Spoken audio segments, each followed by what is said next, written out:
Bien, nuevamente buenas tardes a todos y a todas. Les damos la bienvenida a este espacio del Instituto de Estudios Judiciales, a esta charla sobre nuevos principios procesales, jornada preparatoria del Congreso Nacional de Derecho Procesal, que se ha organizado desde el Instituto de Estudios Judiciales a través de su Consejo Departamental de Morón y que cuenta con el auspicio de la Asociación Argentina de Derecho Procesal.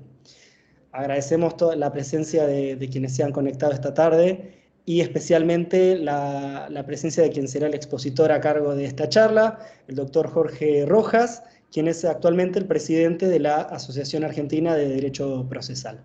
Así que Jorge, muchas gracias nuevamente por estar con nosotros. Este espacio de acá en adelante es tuyo. Bueno, muy amable. Como siempre, el agradecimiento es nuestro. Estamos agradecidos porque la doctora Ludueña, que es integrante del Comité Ejecutivo de la Asociación Argentina de Derecho Procesal, siempre nos brinda su espacio vía Universidad de Morón, vía Corte Provincial, como para que podamos desarrollar este tipo de actividades. Así que el agradecimiento es nuestro. Yo hablo en nombre de representación de la asociación, ¿no es cierto?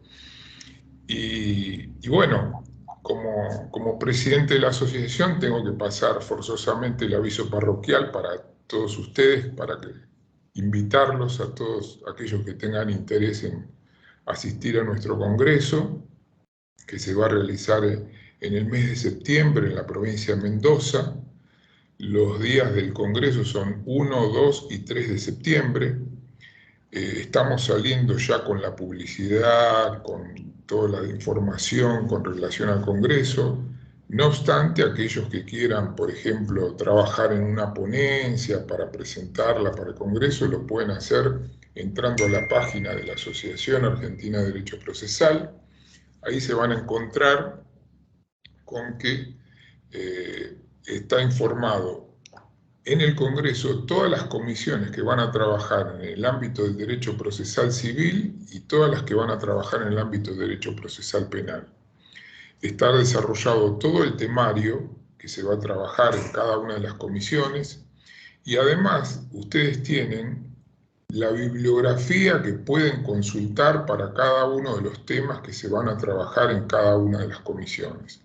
Con lo cual, el que tenga interés en trabajar en armar una ponencia y presentarla para el Congreso, también tienen el reglamento, en donde están las bases sobre las cuales tienen que armar la ponencia, y también, de acuerdo a las características de cada uno de ustedes, porque puede haber jóvenes procesalistas y otros que no lo son, pueden participar en concursos que hay. Tradicionalmente el concurso es un premio Asociación Argentina de Derecho Procesal a la mejor ponencia. Siempre son jóvenes procesalistas que no solamente tienen la posibilidad de publicar su ponencia en la revista de Derecho Procesal, sino además llevarse un premio económico, que es una orden de compra por 20.000 pesos de la editorial que nos patrocina, que es la editorial Rubinsal Cursoni. También este año va a haber otro premio, que la plata va a ser en efectivo en este caso, que es de la fundación que dirige el doctor Arasi, que se llama Fundesi, Fundación de Estudios Superiores e Investigación, también de 20.000 pesos a la mejor ponencia. Y por supuesto, el interés es la convocatoria a todos aquellos que tengan ganas de irse unos días a Mendoza, a pasarla bien. Ustedes saben que es una provincia muy linda, que tiene muy buen clima, y bueno, tomar unos buenos vinos mendocinos y de paso estar en el Congreso Nacional de Derecho Procesal. Este va a ser el 31 congreso que organiza la Asociación Argentina de Derecho Procesal. Lo venimos haciendo desde el año, yo lo digo ahora, pero por supuesto que yo no estaba en aquella época, desde el año 1939, que empezaron los congresos de derecho procesal. El primero de ellos se llevó a cabo en Córdoba, y seguimos hasta la actualidad. Y el año pasado, en el congreso pasado, mejor dicho, no es el año pasado, sino el congreso pasado, que fue en el 2019 en San Juan, se publicó un libro que condensa y esto puede ser de interés para aquellos que quieren trabajar en alguna ponencia, que condensa las conclusiones de todos los congresos de derecho procesal, desde 1939 hasta, por supuesto, la anterior a San Juan, porque el libro salió en San Juan, ¿no? Después, las conclusiones, ustedes si quieren las pueden seguir tanto en la página de la asociación como en la revista de Derecho Procesal, que siempre las publicamos. Además, pueden entrar a la página de la asociación, tenemos una nueva biblioteca virtual en la asociación que les permite el acceso a todos ustedes y tienen un buscador, como el buscador que conocen ustedes en cualquier sistema de inteligencia artificial, por palabras, y pueden buscar el material que les resulte de interés. Las voces que les resulten de interés, ustedes las ponen ahí y les sale todo el material que tenemos, y tenemos cargadas los trabajos desde el año, si la memoria no me falla, 2015 en adelante, que creo que fue el Congreso de Jujuy. Con lo cual tienen todo el material en materia de ponencias y todos los trabajos que hicieron los autores que nos brindaron su apoyo a través de la entrega de su material. Así que, en fin, si buscan por autor o buscan por voces, pueden nutrirse inclusive de material para trabajar, porque también yo digo que esto le sirve al abogado para trabajar. Si un abogado tiene que plantear un caso, tal vez puede buscar material ahí desde el punto de vista doctrinario que le pueda llegar a ser útil. Bueno, cumplido con el aviso parroquial, si les parece, vamos a hablar del tema que nos incumbe hoy. El tema lo llamó la doctora Ludueña Nuevos Principios Procesales. Sin embargo, en la comisión, el título, más allá que están los nuevos principios procesales ahí, pero en la comisión el título tiene, la comisión creo que es la número 3, y lleva por título el siguiente: los principios procesales, estado actual y visión crítica. ¿Por qué le quiero dar el título a ustedes? Porque después vienen los subtítulos, y dentro de los subtítulos ustedes se encuentran con el principio de colaboración, con el principio de transparencia, con el principio de proporcionalidad, con el principio de disponibilidad de las formas, con los acuerdos procesales. Por supuesto que yo voy a hablar de todos esos principios para que ustedes estén al corriente, pero lo que me interesa marcar es la importancia que tiene el título. La importancia que tiene el título está dada porque cuando hicimos esta comisión pensamos en los principios procesales, pero en el estado actual que tienen los principios procesales y en la visión crítica que merecen esos principios procesales. ¿Por qué? Miren, yo tengo un trabajo que se llama Los Principios Procesales, que el que lo quiere lo puede ver en la revista de Derecho Procesal, en este último número no, sino en el anterior número, sería el segundo número del año 2021, en donde explico, digamos, más pormenorizadamente lo que tendría que ser la charla de hoy. Y el que quiere puede entrar a mi página, que es www.jorgearojas.com.ar. No se olviden de la A, porque si no le sale el cantante de Los Nocheros. Yo cantando soy un perro, así que no soy ese. Entonces, ahí, si ustedes no tienen la revista de Derecho Procesal o no tienen acceso a la revista, ahí también está publicado esto de los principios procesales. ¿Cuál es el estado actual? Y yo empiezo diciendo en el trabajo que de alguna manera todos los autores que trabajan la materia, es decir, todos los trabajos doctrinarios, están vinculados al tratamiento de los principios de manera totalmente disímil. Nosotros, los procesalistas, no tenemos ningún acuerdo al respecto. Entonces, cada uno de los procesalistas que ustedes puedan leer le va a decir algo distinto sobre los principios procesales. Y gran parte de ellos señalan a los principios procesales trabajando directamente sobre los principios procesales y diciendo los principios procesales son, y empiezan a nombrarlos. Entonces, yo creo, y este es el motivo del trabajo, que como primera medida nosotros nos tenemos que poner de acuerdo en qué son los principios del proceso, para que si nos ponemos de acuerdo en qué son los principios del proceso, podamos tener en cuenta cuál es el estado actual de situación de esos principios y mirarlos críticamente para ver por qué razón estamos pensando en incorporar nuevos principios al proceso. Es decir, el principio de colaboración, el principio de proporcionalidad no vienen del maná del cielo que lo baja y dice, ahora estos son los principios. Alguna razón tiene que existir. Y si hay un punto en donde sí vamos a estar todos de acuerdo, creo que ese punto es que nuestro sistema de justicia, funcionando de la manera que funciona, y ya hablo de capital o de provincia, para el caso es exactamente lo mismo, estoy hablando de cualquier lugar, más allá de que sé que hay unas provincias que están muy avanzadas con el tema tecnológico y demás, pero básicamente el concepto que tiene el justiciable del funcionamiento del sistema de justicia es un concepto lamentablemente muy triste para nosotros. La otra vez me decía un conocido que se dedica a las encuestas que el 98% de la población no confía en los sistemas de justicia. Y no confía en la justicia porque seguimos trabajando con los mismos sistemas de trabajo que teníamos hace aproximadamente el siglo XIX.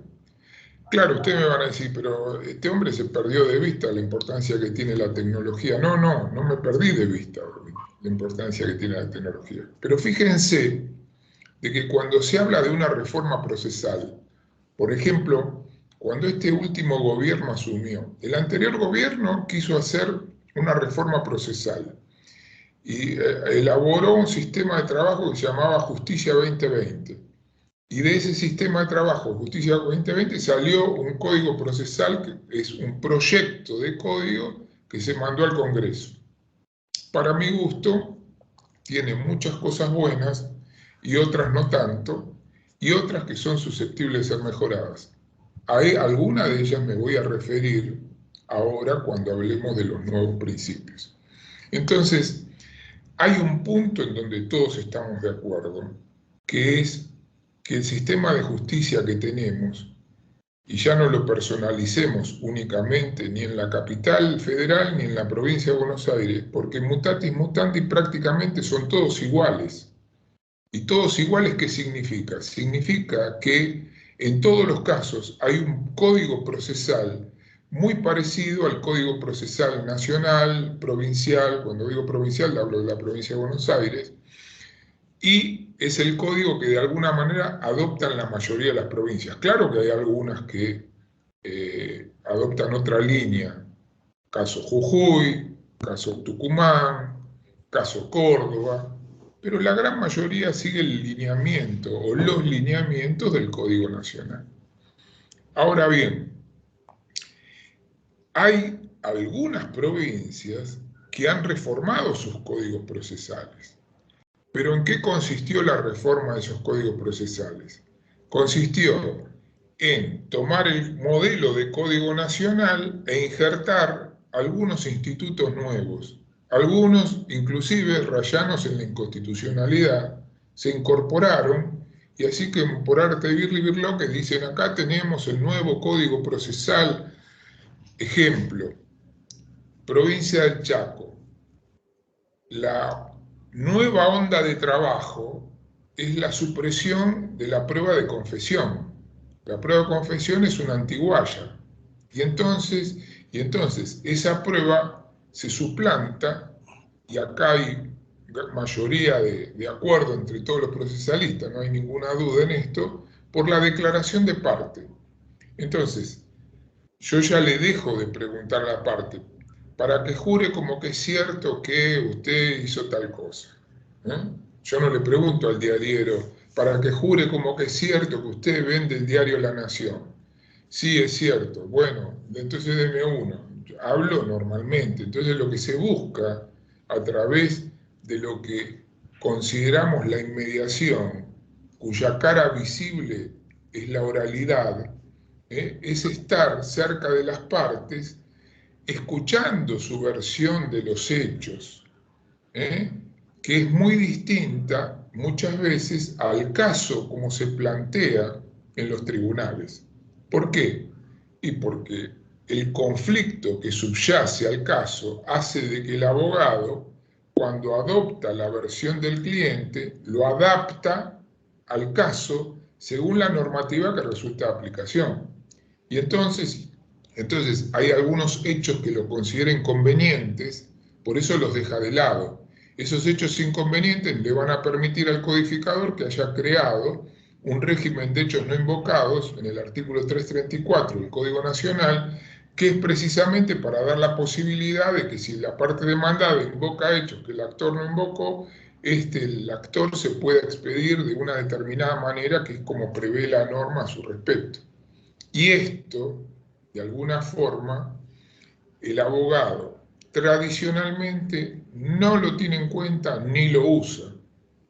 Y el derecho de enmienda, que es muy utilizado dentro del ámbito de lo que significa el arbitraje, es un derecho que existe a nivel mundial, que nosotros por supuesto no lo tenemos consagrado, ni mucho menos, y que vaya a hablar uno de esto porque salta alguien y dice no, pero la preclusión dice, bueno, vamos por parte, vamos a analizarlo todo esto. ¿Por qué vamos a analizarlo?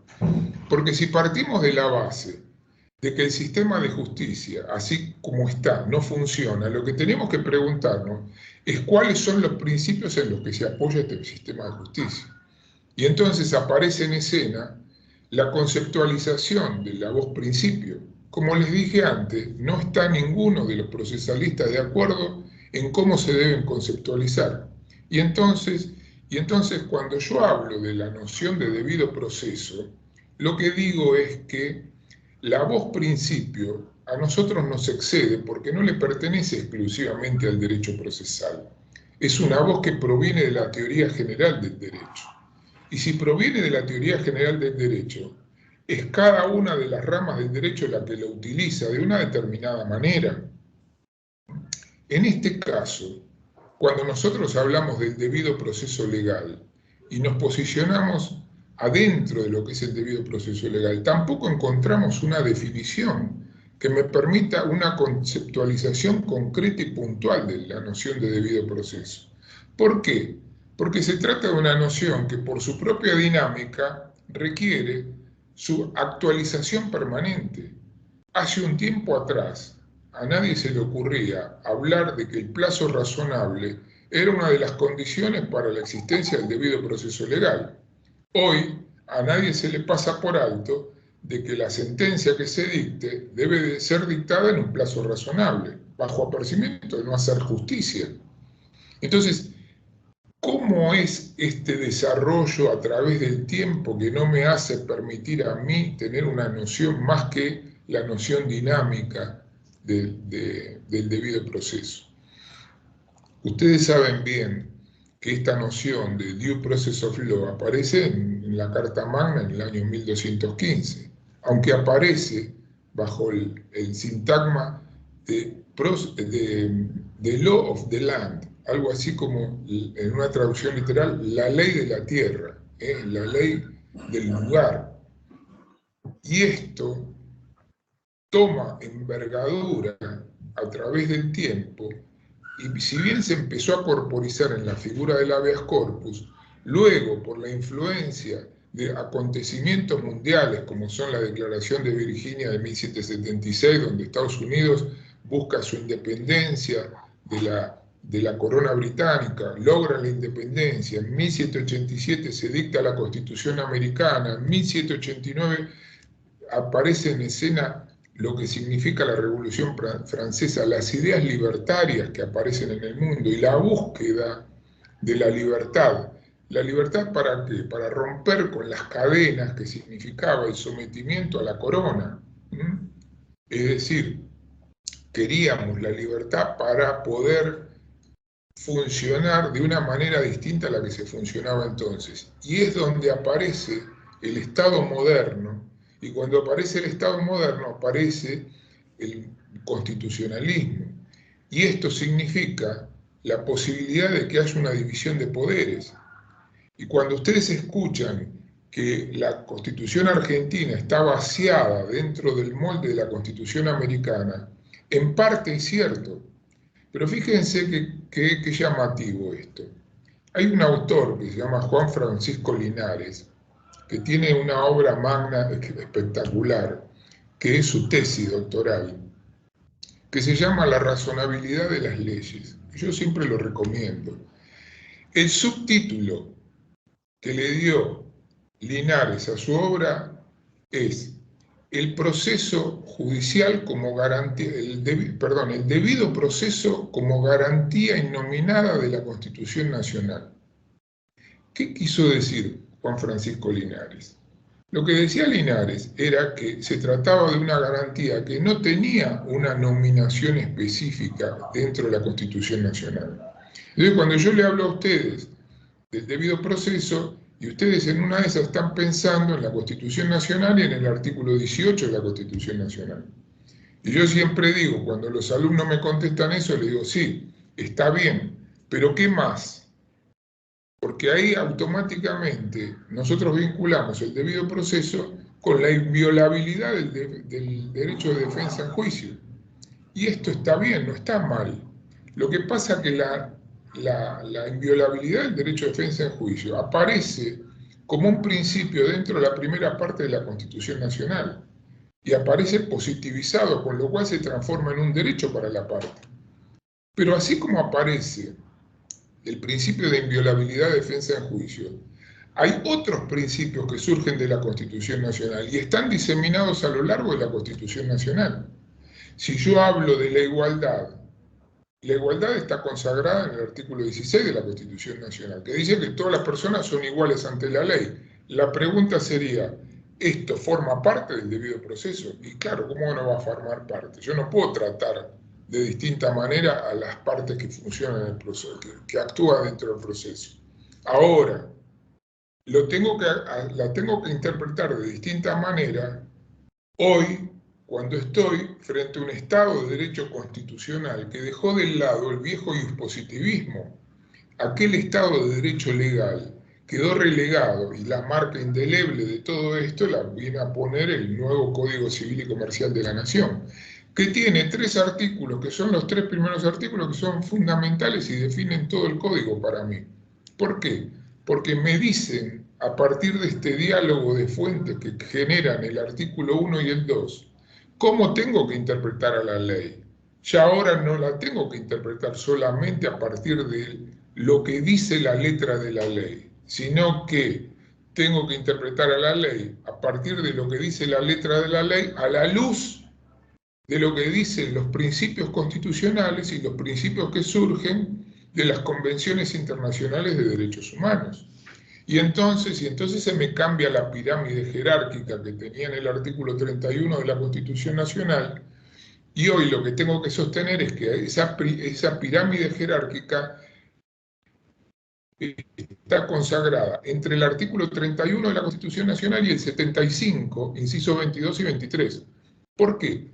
Porque del juego armónico de ambas normas surge que en la pirámide, en la punta, al final, al principio de todo, en la cabeza de todo, está la Constitución y los tratados internacionales. ¿Y esto qué significa? Esto significa que esos principios que están reflejados en la Constitución Nacional y en las convenciones internacionales, yo no los puedo dejar de observar en el ámbito del derecho procesal. No lo puedo dejar de observar en ningún ámbito del derecho, pero yo ahora tengo que hablar del derecho procesal. ¿Y esto qué me marca? Esto me marca un principio. ¿Qué es un principio? En la visión aristotélica, en su metafísica, un principio era un punto de partida para un determinado recorrido, y ese recorrido a mí me permitía saber a dónde iba. Si yo salgo de acá y no le pongo un rumbo al barco y quiero ir a Uruguay porque quiero cruzar el río de la Plata, en una de esas, al no ponerle un rumbo, termino en Sudáfrica, o en una de esas termino en la India. Y esto me lo evita el respeto al principio. Por eso hay que tener en cuenta que si nosotros hablamos de principios, en el estado actual, a los principios los tenemos que entender como los presupuestos políticos que tienen un contenido jurídico que dan vida a un ordenamiento, en este caso procesal, cualquiera. Si estos presupuestos políticos le dan vida a un ordenamiento procesal, lo que quiere decir esto es que desde el punto de vista político es el constituyente el que diseñó estos principios. Le voy a mostrar un ejemplo por vía de absurdo para que me entiendan qué quiero decir. Mejor dicho, para darme a entender lo que quiero decir. A nadie se le puede ocurrir hoy en día, en el año 2022, que cualquier persona puede ser condenada sin juicio previo. ¿Y esto de dónde surge?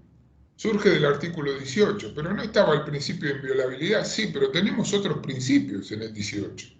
Por ejemplo, este principio dice, nadie puede ser penado sin juicio previo. Y cuando digo nadie puede ser penado sin juicio previo, no me estoy refiriendo solamente al juicio desde el punto de vista formal, al desarrollo del proceso, sino me estoy refiriendo no solo al desarrollo del proceso desde un punto de vista adjetivo, formal, sino también desde un punto de vista sustancial, y estas son las dos vertientes que tiene la noción de debido proceso. Una vertiente adjetiva, desde el punto de vista formal, pero una vertiente sustantiva, desde el punto de vista, ¿por qué sustancial? Porque es el juez el que tiene que dirimir el conflicto a través de la norma individual que crea a los fines de respetar el debido proceso. Y hoy, el Código Civil y Comercial de la Nación me dice algo que es muy interesante tener en cuenta. Es el artículo 3. No dice que la sentencia debe ser justa. Dice que la sentencia que se dicte en el proceso debe estar razonablemente fundada. ¿Y esto qué significa? Significa cómo constitucionalizó este derecho privado el legislador que hizo el Código Civil. Cuando ustedes escuchan la constitucionalización del derecho privado, quiere decir la envergadura que se le dio al derecho privado para que tuviera la fuerza que corresponde.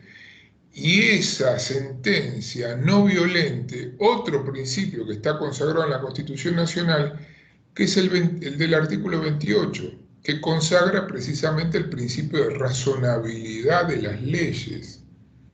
Dice el 28, los principios, derechos y garantías consagrados en la primera parte de la Constitución Nacional no pueden ser alterados por las leyes que reglamentan su ejercicio.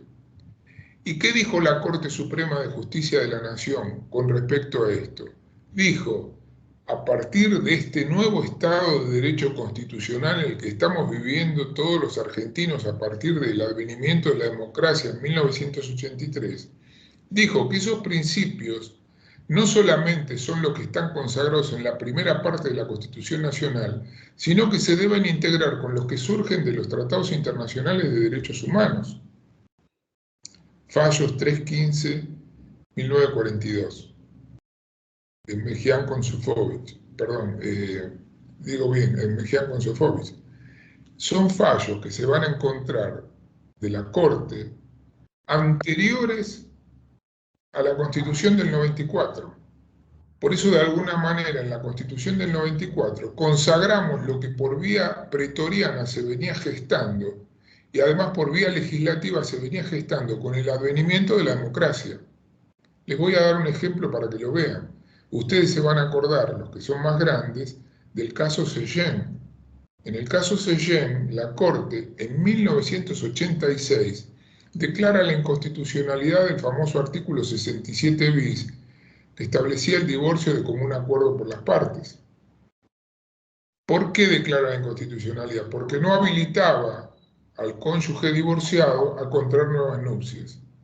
Dejo de lado la influencia que ejerció la Iglesia y lo que señalo es que esto provocó que en 1987 el legislador dictara una nueva ley que fue la ley de divorcio, la ley 23.515, en donde los cónyuges adquirían habilidad nupcial luego de divorciado.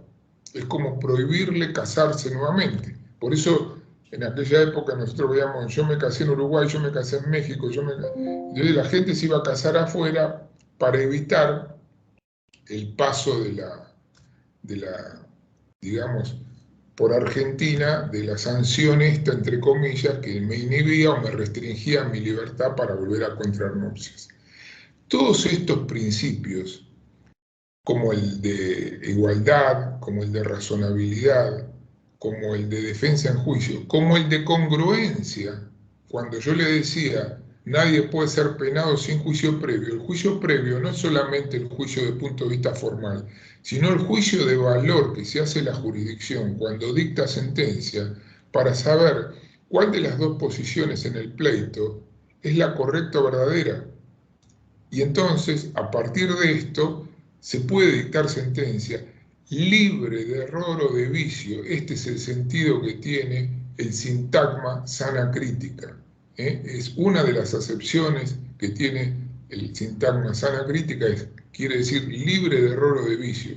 Cuando yo estoy juzgando libre de error o de vicio, no estoy cometiendo ningún tipo de arbitrariedad. Y puedo concluir en una sentencia razonablemente fundada. ¿Por qué?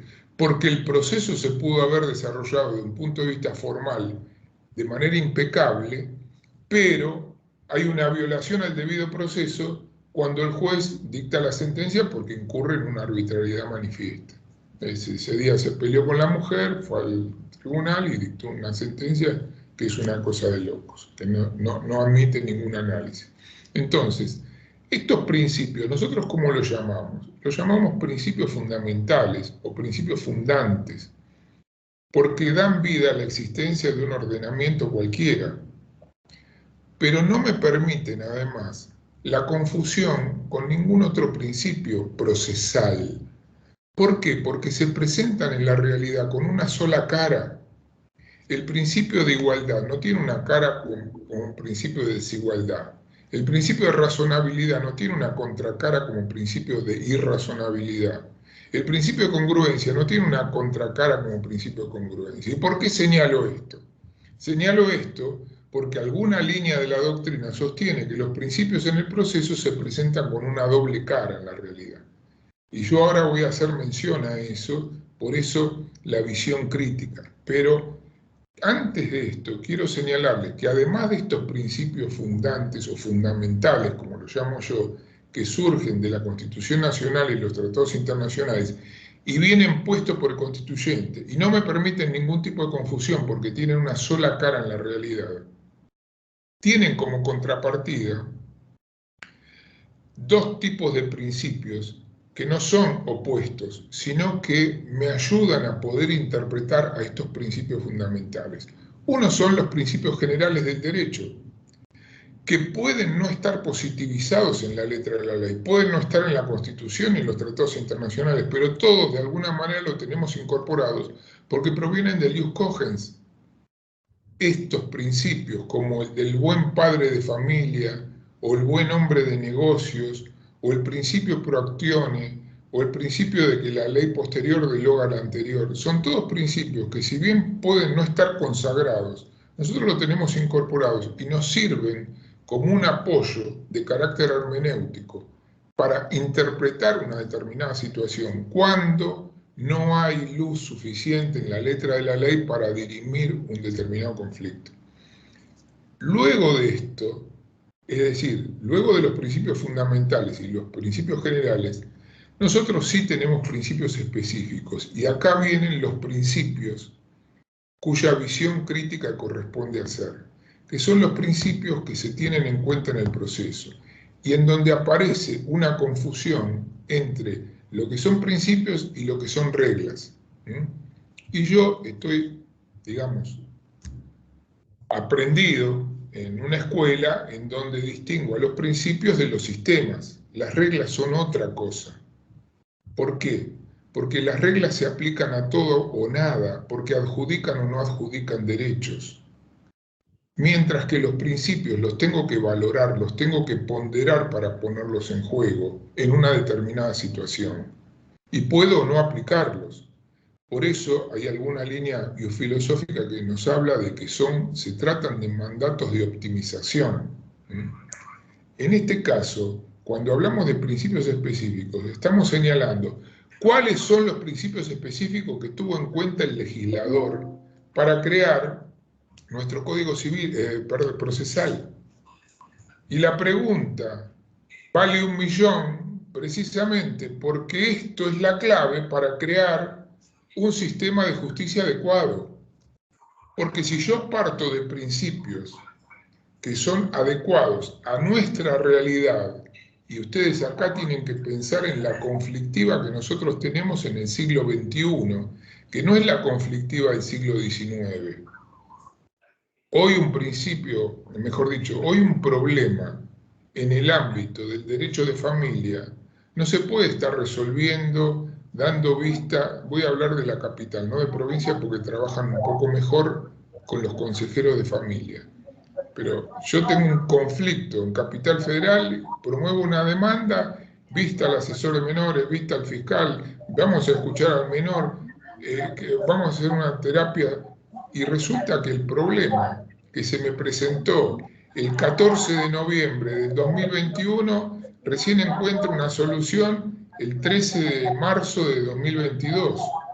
A través de una resolución interlocutoria que resulta incompleta porque me está sacando una foto de un conflicto que tiene una dinámica en cuyo transcurso sucedieron un montón de cosas y que no se pueden tener en cuenta. Y no se pueden tener en cuenta porque el sistema con el que estamos trabajando es un sistema que no resulta adecuado para esta realidad de hoy. Y cuando hablo de sistema, esta es la clave para poder entender por qué yo distingo entre principios y sistemas. Porque todos esos principios que yo tengo en cuenta, sean los fundantes, o sean los generales, o sean los específicos que voy a tener para un ordenamiento, me permiten a mí crear un sistema determinado. ¿Este sistema en qué consiste? Un sistema son las formas metódicas a través de las cuales los principios que yo tuve en cuenta cobran vida adentro de un ordenamiento procesal. Porque la norma procesal no es la regla del derecho sustancial que se aplica a todo o nada. Cuando se aplica la norma procesal, puede darse A o B. Yo voy a notificar al demandado. ¿Puedo notificarlo o fracasar la notificación? Si fracaso una notificación, ¿puedo pedir la notificación bajo responsabilidad o no? Y si pido la notificación bajo responsabilidad y fracasa la notificación, eventualmente tengo que pedir la notificación por edictos. Y si pido la notificación por edictos, va a actuar el defensor oficial.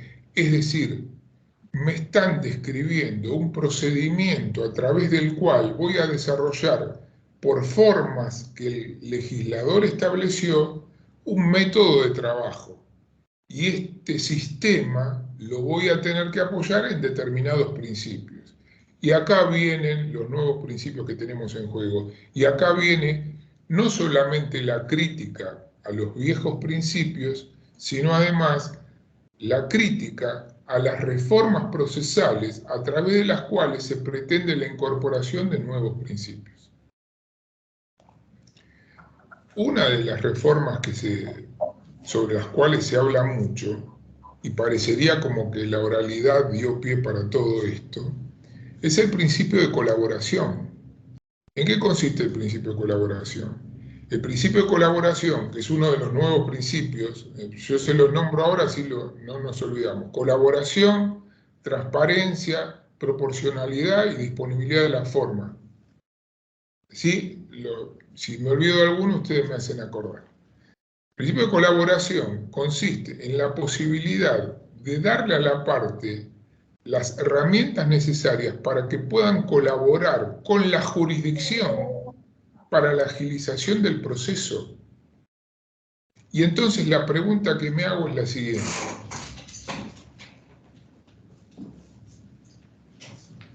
Yo tengo este código procesal.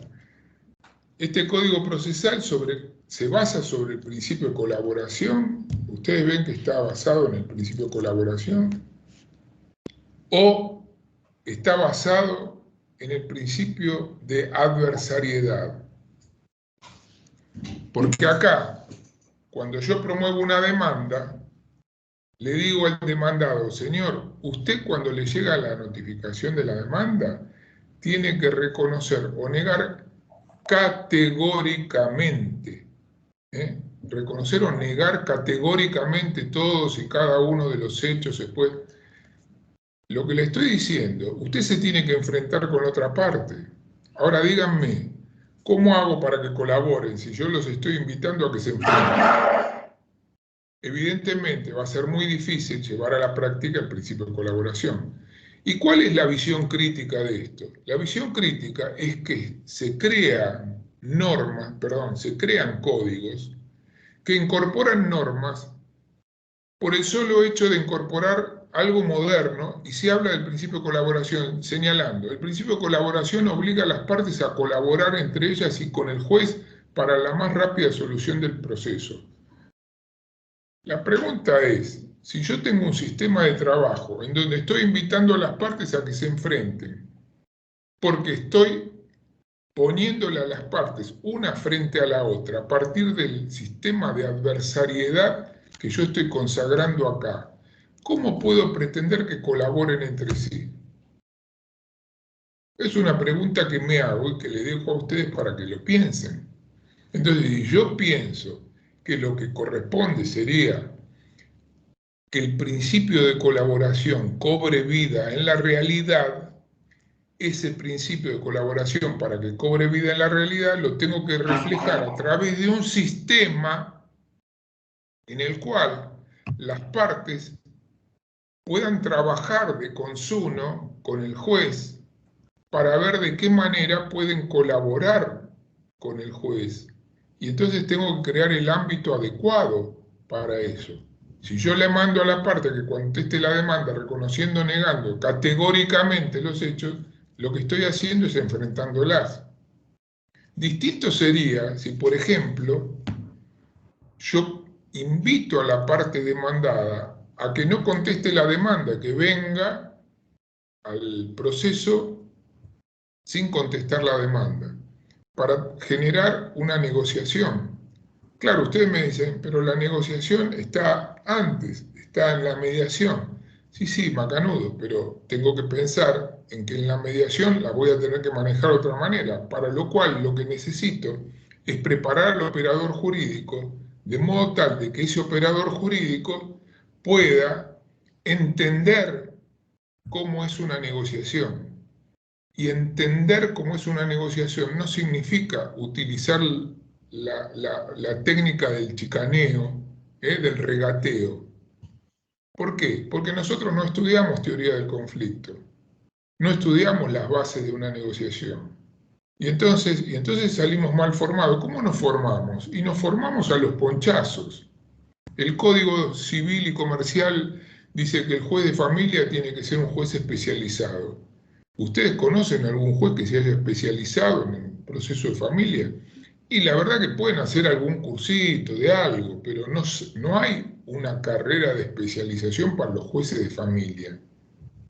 Y entonces es muy difícil que si el juez no está especializado, el abogado o la abogada son dos personas que tienen en la cabeza un bloque de cemento que es el proceso judicial, estructurado como una cosa rígida, dura, que es inamovible. Evidentemente, no puede haber nunca ningún tipo de negociación que pueda llegar a buen puerto. Si hablamos del proceso de familia, ni pensemos en la presión que ejercen el marido y la mujer cuando presionan a sus abogados, porque ninguno de los dos quiere decir, habría que juntarlos a los dos y golpearle la cabeza a los dos para que reaccionen y se den cuenta que en una de esas los que están involucrados son niños, niñas o adolescentes, como se dice hoy en nuestra legislación, que requieren otro tipo de tratamiento para su conflictiva. Porque lo que está en juego son los intereses de ellos, no los de los mayores.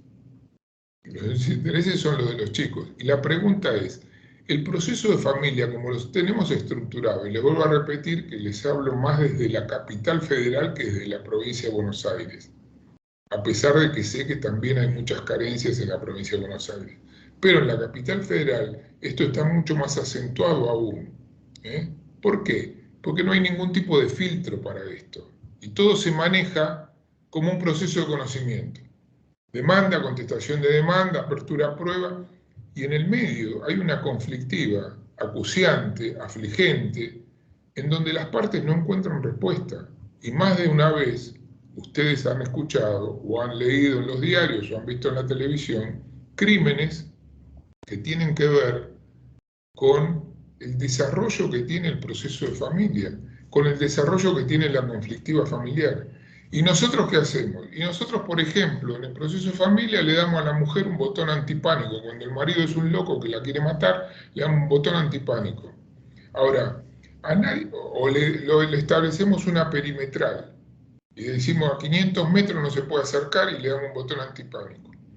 Ahora, supongamos que el loco va a querer matar a la mujer, ¿no? Pasa los 500 metros, llega y la mujer ¿qué hace? Aprieta el botón antipánico. Y viene la policía, y cuando llega la policía la encontró muerta. Y la pregunta es, ¿seguimos insistiendo en lo mismo? Con todo respeto lo digo, porque me involucro. No se nos cae una idea. No se nos cae una idea para superar esta situación. Entonces, ojo que nosotros formamos parte del sistema de justicia.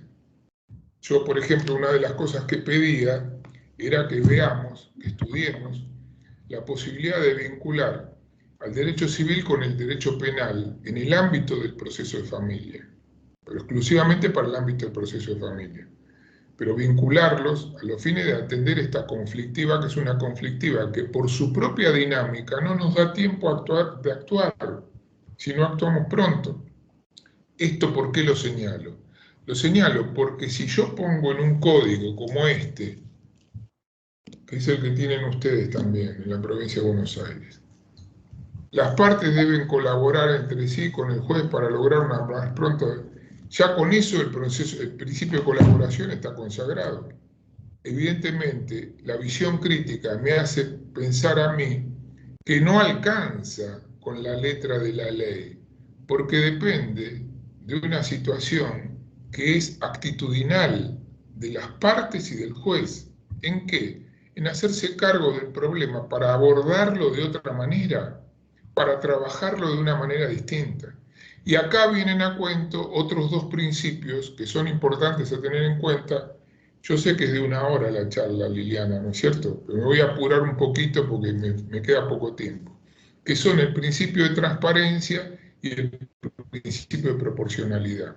Cuando nosotros hablamos del principio de transparencia, hay alguna línea de la doctrina que decía que al abogado hay que prohibirle que mienta, había que sancionarlo. Este no es el principio de transparencia, con esto no logramos la transparencia. La transparencia la podemos lograr haciendo del proceso un sistema de trabajo mucho más transparente. Por ejemplo, no promoviendo la demanda como inicio de las actuaciones, sino planteando cuál es el conflicto y llevando toda la prueba con la que contamos a los fines de poder demostrar con esa prueba que contamos qué cosa es la que nosotros pretendemos sustentar, cuál es nuestra pretensión, los hechos constitutivos que son fundantes de nuestra pretensión, cómo los sostenemos. De manera tal que venga la otra parte y diga, este hecho sí, este hecho no, este hecho sí, de modo tal de que se abra un compás de negociación desde el punto de vista no solamente sustancial, sino también procesal, que le permita a las partes luego reducir el conflicto de modo tal de promover la demanda a continuación, dejando en claro aquello que quedó superado. Esta es la transparencia en la actuación, no es mentir o no mentir. Porque esto depende de una actitud de la parte y nosotros no podemos tener dote de pitonilla para saber, este está mintiendo. No, no, hablemos de transparencia en la actuación. Y para eso, otro principio nuevo del ámbito del derecho procesal que viene a incorporarse dentro de esta temática y que merece una atención especial es el principio de proporcionalidad. ¿Qué quiere decir el principio de proporcionalidad? El principio de proporcionalidad quiere decir que nosotros tenemos que dejar de lado esta vieja historia de tener un proceso anquilosado, duro, rígido, un bloque de cemento, dentro del cual vamos a meter el conflicto. Porque el conflicto entra dentro de un esquema preconcebido. Es al revés. Nosotros tenemos que asumir el conflicto para darle al conflicto la vía procesal que resulte más adecuada para su desarrollo y para su tramitación más expeditiva. Y entonces, a partir del principio de razonabilidad, de proporcionalidad, nosotros lo que vamos a hacer es, respetando los principios fundamentales, crear un sistema de trabajo que me permita adecuar el conflicto a las necesidades que el conflicto presenta. No es lo mismo tramitar un proceso de familia que tramitar una nulidad de asamblea en una sociedad anónima. No es lo mismo tramitar un daños y perjuicios por una mala praxis que tramitar un juicio de rendición de cuentas. Y entonces el molde se lo vamos a dar nosotros. Cuando digo nosotros, se lo vamos a dar dándole al juez las facultades para establecer dentro de un determinado esquema de trabajo, como podría ser el proceso por audiencias, que es la última moda para todos, de qué manera el juez puede manejarte dentro de ese esquema. Por ejemplo, puede suprimir la audiencia de vista causa porque considera innecesario tomarla. Por ejemplo, habilitando el teléfono para decirle voy a habilitar el teléfono para hacer las notificaciones. Por ejemplo, habilitando el WhatsApp para hacer las notificaciones. Por ejemplo, reduciendo el número de testigos porque él los va a tomar para permitirle luego a las partes que hagan las preguntas que necesitan. Por ejemplo, aclarando quién tiene la prueba en su poder para proporcionársela a él. ¿Y esto con qué tiene que ver? Esto tiene que ver con la proporcionalidad de medir el conflicto de una manera distinta a la que lo estamos haciendo ahora. No lo estamos metiendo al conflicto dentro de un molde preconcebido, que me puede quedar grande o me puede quedar chico. Lo estamos metiendo al conflicto dentro de un esquema que proporcionalmente resulta adecuado para su tratamiento, desarrollo y definición. Esto hace de que el otro principio que tenemos que tener en cuenta, que también es una novedad para nuestra legislación, es el principio de disponibilidad de las formas, porque las partes van a disponer de las formas a partir de la conflictiva que tengan que manejar. Y fíjense cómo se ve reflejado en este caso, en el principio de disponibilidad de las formas, lo que yo les señalaba antes, y con esto termino porque ya se me cumple la hora, perdóname Liliana, cómo se ve reflejado en esto lo que yo les decía antes.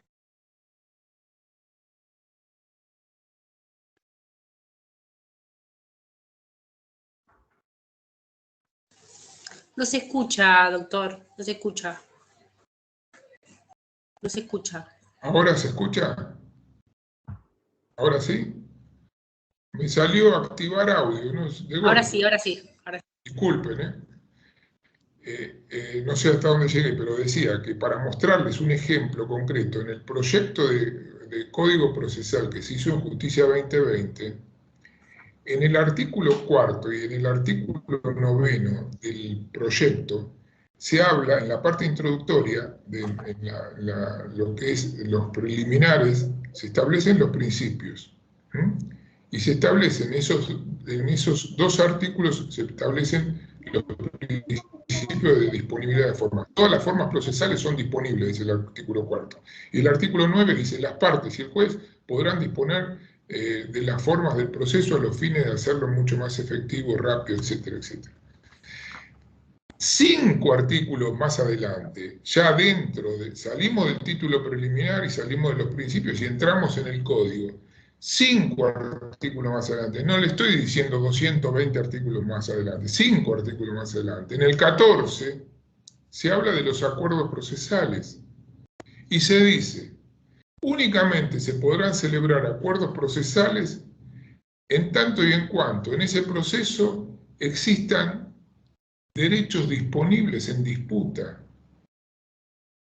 ¿Esto qué quiere decir? Los derechos son disponibles cuando son susceptibles de ser objeto de transacción. La mayoría de los derechos son disponibles. Pero esto es confundir al derecho sustancial con el derecho procesal, porque en un proceso en donde No hay derechos disponibles en juego. Piensen en un proceso, en un juicio de filiación, en una nulidad de matrimonio, en una restricción de la capacidad de una persona. El proceso que ustedes se quieran imaginar en donde haya derechos que no son disponibles. A nadie se le ocurre que en un juicio de filiación, si yo estoy litigando con la doctora Liliana Ludueña, porque somos abogados conocidos hace muchos años, y nos ponemos de acuerdo porque somos contrarios en un juicio de filiación, y decimos, che, ¿qué te parece si, me llama Liliana y me dice, che, ¿qué te parece si en lugar de darnos 5 días para analizar la pericia, toda vez que está apretante nos damos 15 días de plazo? O 20, ¿qué opinas? Sí, estoy de acuerdo, Liliana, me parece muy bien. Me lo prohíbe el código ese, porque no hay derechos disponibles en juego. Y la pregunta es, ¿no estoy confundiendo el derecho sustancial con el procesal? Claro, porque ¿en qué afecta al debido proceso legal que yo me ponga de acuerdo con ella en que el plazo para la pericia, en lugar de ser 5 días, va a ser 15? ¿En qué afecta que yo me ponga de acuerdo con ella que la primera prueba que se va a producir va a ser la prueba testimonial? ¿En qué afecta que yo me ponga de acuerdo con ella en que vamos a pedir un informe a determinado organismo y lo vamos a pedir en forma conjunta porque hay puntos encontrados para que el organismo se expida sobre en qué afecta el debido proceso legal? En nada, porque el sistema sigue respetando los principios fundamentales. Y entonces, ¿cuál es la clave para poder entender la importancia que tienen los principios procesales en su visión actual y en su visión crítica? El estado actual me muestra que yo tengo este bodoque, y yo este bodoque no lo puedo tocar, porque es una mole de cemento que es intocable. Ese es el estado actual que me permite concluir en un sistema de justicia que por su ineficacia se destaca, porque es la queja del justiciable. ¿Qué quiero hacer? Quiero, analizando críticamente los principios en los que se apoya este sistema, crear un nuevo sistema. Y esto es lo que tenemos que mentalizarnos nosotros. Tenemos que salir de ese esquema de trabajo para entrar en una nueva órbita.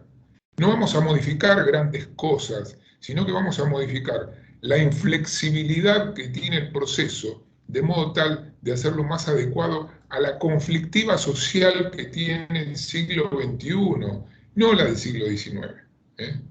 Nosotros nos atrevimos a escribir un librito con Raúl Calvo Soler y José María Salgado, que se llama El proceso articulado.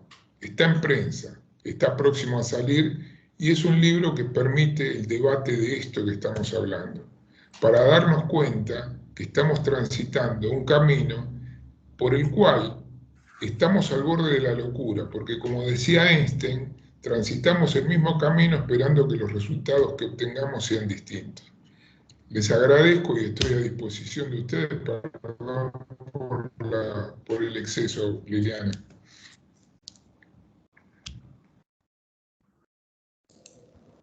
Bueno, Jorge, muchísimas gracias. Quiero agradecerte que una vez más estés acá en el Departamento Judicial de Morón, y para nosotros es un honor recibirte. Así que reitero lo que has dicho, que convocamos a todos a que concurran al Congreso de Derecho Procesal en Mendoza. Bueno, muchísimas gracias. Ojalá así sea. Gracias a ustedes, y si tienen alguna pregunta, no sé, Liliana, yo estoy a disposición. Si no, los saludo y me despido de todos y todas. Creo que no hay preguntas, me parece. No questions. Muy bien. Bueno, les mando un saludo a todos. Gracias. Gracias nuevamente. Chao, Gaby.